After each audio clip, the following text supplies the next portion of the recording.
Michel Lacasse vient de faire son entrée en studio. Bonjour Michel. Ben, bon dimanche matin. Quel plaisir de te parler ce matin. Absolument, en direct des studios de Montréal. Exactement. Et là, je suis un peu troublée par ton sujet.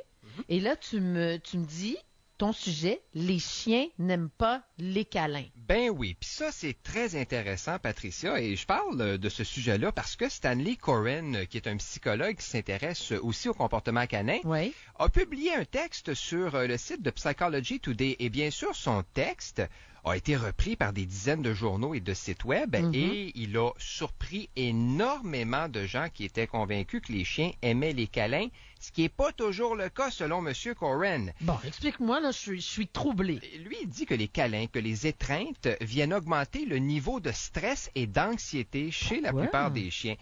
Lui, là, pour en arriver à cette conclusion-là, il a analysé un échantillon aléatoire de 250 photos sur Internet où on enlaçait les chiens. Puis les résultats ont révélé que 82% des chiens montraient au moins un signe d'inconfort, que seulement 8% des chiens étaient à l'aise et que sur 10% des photos, les chiens démontraient des signes trop ambigus pour qu'ils se prononcent. Mais il en demeure pas moins là, que tout de même 82% n'aimaient pas du tout les câlins. Donc, qu'est-ce que ça peut être des petites oreilles recourbées? Ben, c'est ça. Lui s'est servi ou a porté son attention, si tu veux, là, sur les signes de stress, d'anxiété, sur le langage corporel des animaux. Puis, en regardant certaines photos qu'il a publiées, on voit effectivement plusieurs chiens qui sont inconfortables, des chiens qui détournent le regard, qui se lèchent le museau, qui ont des yeux en demi-lune. Puis ça, ce sont des signes qu'il faut savoir reconnaître parce que ce sont des signes qui sont très révélateurs de leur état émotionnel. Et dans une analyse à base de photos comme celle du psychologue Coren, c'était vraiment la seule façon de savoir si les chiens étaient bien ou pas. Mais pourquoi ils n'aimeraient pas se faire câliner? Ce que les chiens n'aiment pas là, dans tout ça, c'est d'être privés de leur liberté dans un moment où ils sont inconfortables. Et je crois que de les empêcher de fuir en les tenant immobiles, puis en les serrant très fort dans nos bras, peut venir augmenter leur niveau de stress. Et c'est ce que dit, en résumé, Stanley Coren. On serre le chien, il aime pas ça, il essaie de se déprendre et ça devient très stressant pour lui. Mais c'est drôle quand même de se fier sur une photo, en plus sur Internet. Oui, façon très particulière de faire les choses. On pourrait très bien, ce matin, toi et moi, aller sur Google Images, faire l'exercice à nouveau, tomber sur 250 photos, puis en conclure que 50% des chiens n'aiment pas les câlins, ce qui est très loin du fameux 82% de Stanley Coren. Ça, c'est une chose qui m'agace un peu, le fameux pourcentage. L'autre, c'est que lorsqu'on procède de cette façon-là, c'est Internet. On n'a aucune information réelle sur le contexte dans lequel les photos ont été prises. On ne sait pas non plus dans quel état émotionnel étaient les chiens avant de se faire photographier. Et on ne sait pas jusqu'à quel point ces chiens-là aimaient se faire manipuler. Et je crois qu'il s'agit de 3 éléments importants à considérer. Puis on pourrait aussi en rajouter d'autres. Mais bref, c'est une façon un peu spéciale, voire même très 2016 de faire les choses. Oui, c'est vrai. Hein? Ça, c'est l'opinion de Stanley Coren. Mais moi, je vais avoir l'opinion de Michel Lacasse. Est-ce que tu penses que les chiens aiment se faire caresser? Mon opinion à moi, c'est qu'il y a une logique dans ce que nous dit M. Stanley Coren. Il y a des chiens qui apprécient les câlins, puis d'autres qui n'apprécient pas les câlins. Moi, je suis aussi du même avis que lui sur les raisons, mais je veux rajouter que des chiens qui aiment se faire câliner d'une certaine manière à certains moments de la journée, puis pas par n'importe qui. Et ça, je pense que c'est important de le préciser. Et si notre chien déteste ça, soit dit en passant, on trouve une autre façon de lui donner de l'affection. On peut le flatter, lui gratter le ventre, le poitrail, bref. L'important, c'est qu'il apprécie et qu'il se sente confortable. C'est un petit peu comme les humains, finalement. Si quelqu'un aime pas ça, se faire serrer, c'est à l'autre d'arrêter parce qu'on doit trouver du plaisir dans l'affection, puis pas le contraire, comme de l'inconfort. Et avec les chiens, c'est la même chose. C'est la même chose. Les humains, ça dépend du moment, ça dépend où, puis ça dépend du contexte. Je suis d'accord avec Stanley Coren, c'est au niveau du pourcentage du fameux 82%. Je me dis que c'est vraiment 82. On se sert vraiment d'Internet et de Google Images et tout. Mais tout de même, je comprends la logique. D'accord. Dans quelques instants, tu vas nous parler de franchir les douanes américaines avec son chien. Très intéressant parce qu'on est à l'aube des vacances, des grandes vacances. Alors, on sera tout oui pour ta chronique. Reste pas loin, Michel.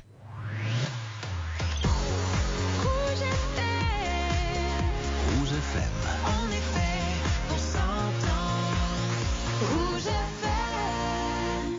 Michel, pour les futures vacances qui s'en viennent, tu as pensé nous faire une chronique « Traverser les douanes avec Pitou ». Ben oui, je me suis dit que le sujet était plutôt pertinent parce que justement les vacances approchent à grands pas et qu'il y a sûrement des auditeurs qui vont décider d'amener leur chien avec eux au lieu de le faire garder en pension. Puis c'est une très bonne idée parce que le chien est un membre de la famille, mais il y a quand même des petites choses à prévoir et à savoir pour ne pas avoir de problème une fois arrivé au poste frontalier, ce qu'on veut éviter évidemment. Alors, on parle de douane américaine. Qu'est-ce qu'on doit savoir en commençant? La première chose. Question vaccin, le vaccin contre la rage qui est obligatoire pour tous les chiens qui entrent aux États-Unis en provenance d'un pays où la rage est présente, ce qui inclut le Canada.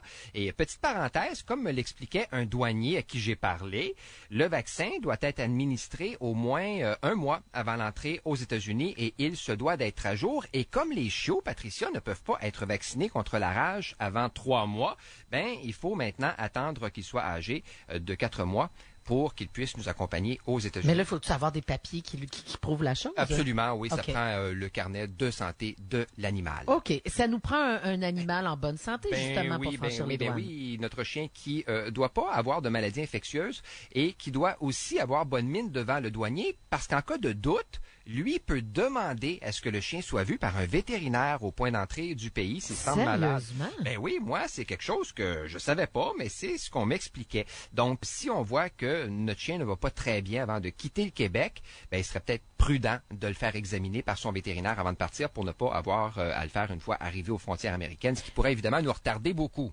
OK, quand on arrive aux douanes, souvent, ils nous demandent si on a apporté de la nourriture, des choses comme ça, mais comment on fait avec un chien? L'important, c'est que la nourriture soit dans un emballage commercial d'origine canadienne ou américaine et que les sacs ne soient pas ouverts. Il faut faire attention et bien vérifier aussi parce que toutes les nourritures pour chiens qui contiennent de l'agneau, du mouton et de la chèvre sont interdites au poste frontalier. Oui, j'ai vérifié encore une fois auprès des douaniers américains.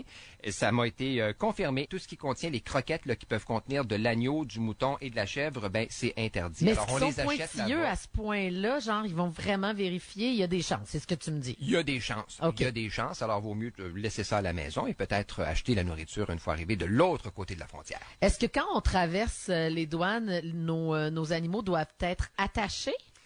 Lorsqu'on arrive aux douanes, on aime bien effectivement, que les chiens soient dans une cage de transport ou qu'ils portent à tout le moins le fameux harnais adapté pour l'auto. Mais peu importe l'endroit où l'on va avec son chien, je pense que c'est une règle à respecter parce qu'un animal lousse sur une banquette peut se transformer, je ne sais pas si tu savais ça, en projectile. S'il y a un impact, il y a des tests qui ont été effectués et qui ont révélé que lors d'un choc à 50 km/h, le poids de notre chien peut se multiplier par 25.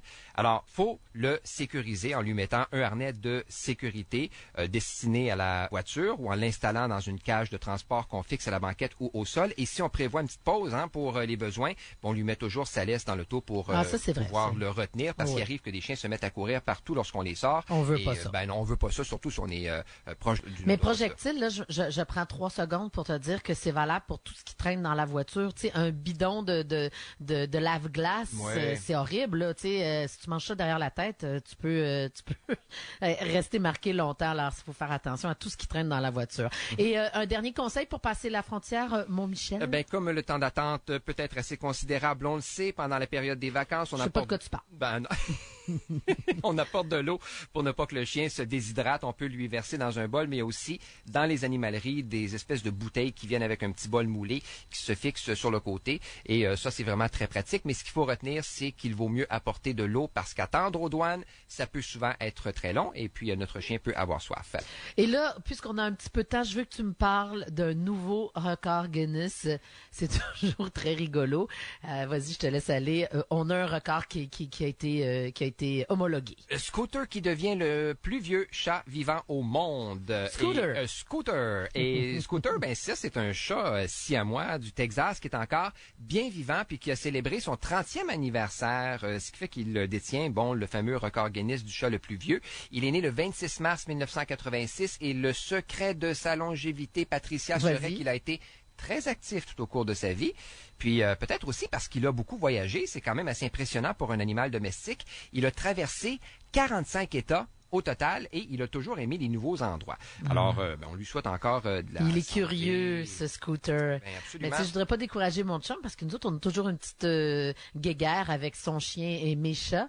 Et mon chat, c'est un siamois. Alors, je veux juste dire à mon chum, il est là pour un petit bout. Il y a peut-être des chances, puis ben, on va lui souhaiter de peut-être fracasser le record des records du chat le plus vieux qui est détenu par un certain Crème Poff. Puis quel âge il y avait?